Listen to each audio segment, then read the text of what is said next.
एक महत्त्वाची बातमी बुलेटिनच्या सुरुवातीलाच आमदार धनंजय मुंडे यांनी परळीत जनता दरबार घेतला।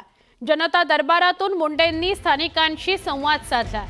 प्रकृतीच्या कारणास्तव मुंडे काही दिवस सक्रिय नव्हते। जनता दरबारातून धनंजय मुंडे पुन्हा एकदा सक्रिय झालेले आहेत। जनताच्या समस्या सोडवण्याच्या सूचना अधिकाऱ्यांना त्यांनी दिल्या आहेत।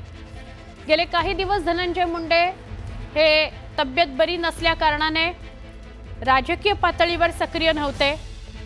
त्यांचं मंत्रिपद गेल्याचं म्हणजे मंत्रिपदाला मी सोडतोय ह्याचं कारणही त्यांनी तेच दिलं होतं, पण त्यानंतर ते कुठेच दिसत नव्हते, सक्रिय नव्हते। आता परळीमध्ये त्यांनी जनता दरबार घेतलेला आहे। जनतेच्या समस्या मार्गी लावल्याचं त्यांनी बघायला मिळते। आमचे प्रतिनिधी सुरेश जाधव यांना विचारूया। सुरेश, काय सांगाल अधिक जनता दरबाराविषयी?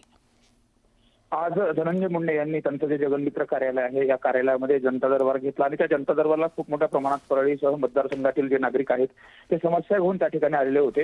धनंजय मुंडे हे आजारी असल्यानंतर हा पहिल्यांदाच जनता दरबार घेतला जातो। विशेष म्हणजे मंत्रिपदाचा राजीनामा दिल्यानंतर परळीमध्ये अशा पद्धतीने पहिल्यांदाच जनता दरबार देखील घेतात। मागच्या वेळेस जर आपण बघितलं तर त्यांच्या 2 ऑपरेशन देखील झाले होते आणि त्यामुळे वैद्यकीय कारणास्तव त्यांनी राजीनामा देखील देत असल्याचं देखील सांगितलेलं होतं आणि त्या पार्श्वभूमीवरती आता हे जे पहिल्यांदाच ते जनतेमध्ये जाऊन जनतेचे प्रश्न देखील समजून घेत आहेत। त्यामुळे आज जवळपास 1 ते 1.5 तास हा जनता दरबार चालला होता।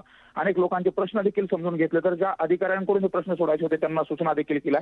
त्यामुळे धनंजय मुंडे पुन्हा एकदा ऍक्टिव्ह होत असल्याचं देखील पाहायला मिळत आहे। नक्की सुरेश, धन्यवाद माहिती दिलीत त्याबद्दल।